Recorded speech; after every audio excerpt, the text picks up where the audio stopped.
बच्चों के सामने अब ये समस्या खड़ी हुई है कि हम कहाँ से पढ़ाई करें, हम कैसे पढ़ाई करें, आगे क्या होगा, स्कूल कब खुलेंगे। तो बच्चों, इन सभी समस्याओं से निपटने के लिए आप और हम मिलकर एक ऐसा तरीका निकालेंगे कि हमारी पढ़ाई पर, हमारी शिक्षा पर कोई प्रभाव ना पड़े। दोस्तों, ज्ञान और विज्ञान ये कभी बेकार नहीं जाते। तो आइए साथ मिलकर एक कदम बढ़ाते हैं कि हम सब कुछ सीखेंगे। बच्चों, जो प्रोग्राम हम शुरू करने जा रहे हैं ये पूरा का पूरा NCERT पर बेस्ड होगा। जो भी हमें NCERT हमें सिखाती है, जो वो हमें शिक्षा देना चाहती है, हम उस पर ध्यान देंगे और उसको सीखेंगे कि ये सब कैसे काम करता है। दोस्तों, ये ज़रूरी नहीं है कि ज्ञान सिर्फ किसी एक क्लास के लिए हो या किसी एक निश्चित कक्षा के लिए हो, ये हम सभी के लिए है। तो मेरी वीडियोस आपके लिए ऐसी होंगी कि इसमें सभी के लिए कुछ ना कुछ सीखने के लिए आपके लिए एक नई चीज़ हम उपलब्ध कराएंगे और कोशिश करेंगे कि आपको हम उसे ठीक से समझा पाएँ। तो आइए हम अपना आज का वीडियो शुरू करते हैं। तो जैसा कि आप जानते हैं कि बिना भोजन के कोई भी जीवन संभव नहीं है। आप जो भी चहल पहल देखते हैं, जो भी जीव हो, वो छोटे हों, बड़े हों, मनुष्य हों, कोई भी हो, सभी को अपने जीवन के लिए, उनको अपने जीने के लिए भोजन की आवश्यकता होती है। तो अब जानने की बात यह है कि हमें कैसे प्राप्त होता है, ये हमें कहाँ से मिलता है। तो आइए अब हम जानेंगे इसी के बारे में, क्योंकि इसके बिना हमारा जीवन संभव नहीं है। तो जैसा कि आप सभी जानते ही हैं कि हम रोज़ कुछ ना कुछ नया अपने खाने में लेते हैं, चाहे वो दूध हो, दही हो, सब्ज़ी हो, फल हो, वो कुछ भी हो सकता है। तो आप रोज़ कुछ ना कुछ नया अपने जीवन में, अपने जीवन को आगे बढ़ाने के लिए आप खाते हैं। कई बार आप कुछ चीज़ों को मिलाकर नई चीज़ें बनाते हैं। अगर एग्जाम्पल के लिए हम बात करें तो जैसे आप चावल बनाते हैं, तो आपको चावल बनाने के लिए क्या चाहिए? बेसिकली आपको पानी चाहिए और चावल चाहिए और वो आपके तैयार हो जाते हैं। तो इसमें क्या है कि आपको दो चीज़ों का इस्तेमाल करना पड़ा एक नई चीज़ को बनाने के लिए। तो जो भी चीज़ें आप इस्तेमाल करते हैं भोजन बनाने के लिए, फूड को और ज़्यादा एनहेंस करने के लिए, उन्हें आप बोलते हैं इंग्रेडिएंट्स, यानी कि संघटक। तो बच्चों, जैसा कि आप देख पा रहे हैं कि हमें दाल बनाने के लिए क्या क्या चाहिए? हमें कच्ची दाल चाहिए, जल चाहिए, नमक चाहिए, घी चाहिए और कुछ मसालों की ज़रूरत पड़ती है। तो इन सभी को मिलाकर हम अपनी दाल को तैयार कर लेते हैं। ऐसे ही अब आप पता लगाएं कि हमें रोटी बनाने के लिए किन चीज़ों की आवश्यकता होती है, सब्ज़ी बनाने के लिए हमें कौन कौन से इंग्रेडिएंट्स चाहिए, कोई फ़िश बनानी हो, कोई चिकन बनाना हो, या बहुत सारी चीज़ें हैं। तो ये आपका एक होमवर्क की तरह काम करेगा। आपको इन सभी को ढूंढना है और कोशिश करनी है कि इन सभी के जवाब आप खुद ही ढूंढ लें। इसके लिए आप अपने घर में सुबह से लेकर शाम तक जब भी कोई चीज़ बनाई जाती है, आप उसको अच्छे से ध्यान से देखें और जानने की कोशिश करें कि ये कैसे और क्यों काम करता है। तो बच्चों, जब आप जानने की इच्छा रखेंगे तो आपको जल्दी जल्दी ये चीज़ें समझ में आने लगेंगी। और बच्चों, कुछ चीज़ें ऐसी हैं जो सभी के साथ, यानी कि कोई भी आप व्यंजन बनाएं, कोई भी आप रॉ मटेरियल से आप कोई भी चीज़ तैयार करें, तो आपको उसमें उन चीज़ों का इस्तेमाल हमेशा करना पड़ता है। जैसे एग्जांपल के लिए आप लें तो मिर्च है, नमक है, मसाले हैं, ये आपको सभी जगह इनकी ज़रूरत पड़ती है। तो आप क्या करें, आप इनके बारे में पता करें कि ये एक्चुअल में ये आते कहाँ से हैं, ये बनते कैसे हैं। तो इससे क्या है, इससे आपकी क्यूरियोसिटी और आगे जाएगी और आप बहुत जल्दी सीखना शुरू कर देंगे। आइए बढ़ते हैं अपने नेक्स्ट टॉपिक की तरफ, जिसका नाम है खाद्य सामग्री एवं उनके स्रोत, food material and their sources. अब सोचने की बात यह है कि आप जो भी चीज़ देखते हैं वो आपको कहाँ से मिलती है। तो बेसिकली आप जानते हैं कि हमें सब कुछ इस ज़मीन से, इस लैंड से, इस भूमि से ही प्राप्त होता है।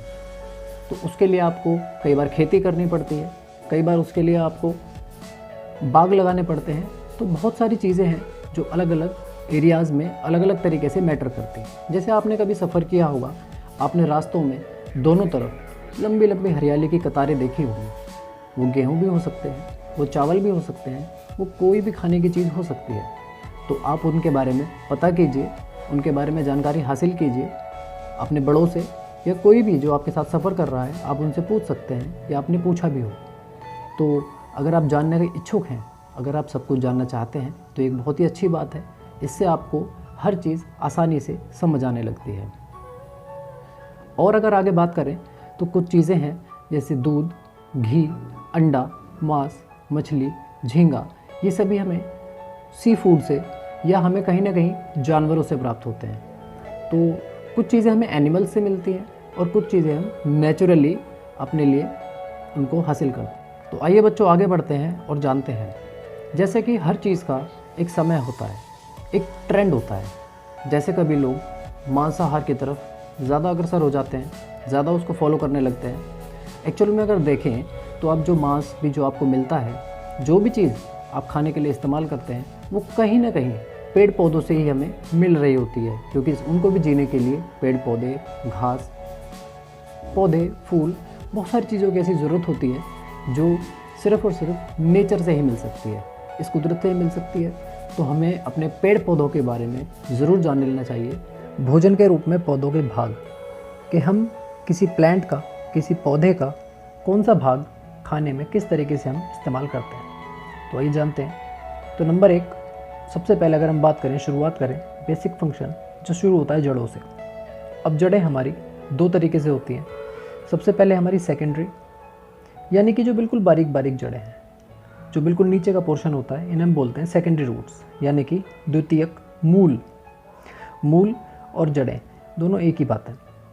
दूसरा, इससे थोड़ा ऊपर बढ़े तो है हमारी प्राइमरी रूट्स, जो बिल्कुल तने के नीचे होती हैं, यानी कि जो बिल्कुल ज़मीन में जो शुरुआत होती है उसे हम बोलते हैं प्राइमरी रूट्स या प्राथमिक मूल। तीसरा हमारे पास है तना। तना पौधे का सबसे मजबूत भाग होता है, यानी कि जो ज़मीन के ऊपर आप देखते हैं वो तना होता है और जो पौधे को संभाल कर रखता है, जिसे हम कहते हैं स्टेम। नेक्स्ट, अगर किसी पौधे में से जब भी कोई उसकी शाखाएं, उसकी ब्रांचेस निकलती हैं, तो उस पोर्शन को, उस जगह को हम बोलते हैं नॉड। हिंदी में जैसे आप गांठ एक शब्द का इस्तेमाल कर लेते हैं, तो ये भी वही है, नॉड।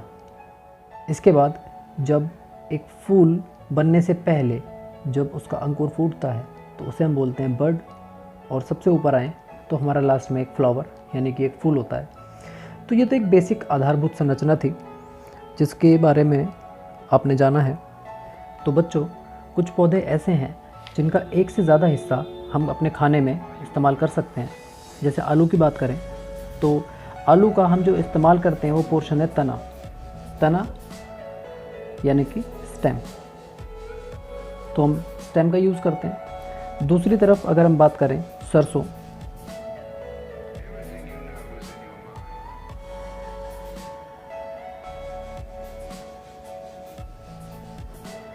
तो बच्चों जो सरसों हैं, सरसों में 2 चीज़ें हैं। जैसे हम उसके बीज का इस्तेमाल करते हैं जिससे हमें तेल मिलता है, और उसकी पत्तियां जो इस्तेमाल होती हैं उससे हम साग बनाने में इस्तेमाल कर सकते हैं। तो बच्चों, आपको एक ऐसी लिस्ट बनानी है जिसमें किसी एक पौधे के एक से ज़्यादा भाग इस्तेमाल किए जाते हों। तो आपको इन सभी चीज़ों का ध्यान रखना है। तो बच्चों, जैसा कि आपने पेड़ पौधों के बारे में जाना, लेकिन कई बार क्यूरियोसिटी, जो हमारी जानने की इच्छा है, वो घातक भी हो सकती है। इसलिए किसी भी पौधे को चख कर, यानी कि उसको खाकर चेक करने की कोशिश ना करें कि उसका स्वाद कैसा है, यह आपके लिए घातक भी हो सकता है। तो आइए आगे बढ़ते हैं और अपना नेक्स्ट टॉपिक की तरफ, जिसमें हमारा है स्नैक्स, यानी कि अल्पाहार। अभी होता क्या है, जैसे आप मान लीजिए आप इसमें कुछ बीज ले सकते हैं। जैसे आप बीज ले लीजिए, मान लीजिए चने के ले लीजिए या मूंग की दाल ले लीजिए। आप उनको रात को पानी में डाल दीजिए। 1 कटोरी पानी में 1 मुट्ठी चने काफ़ी होंगे।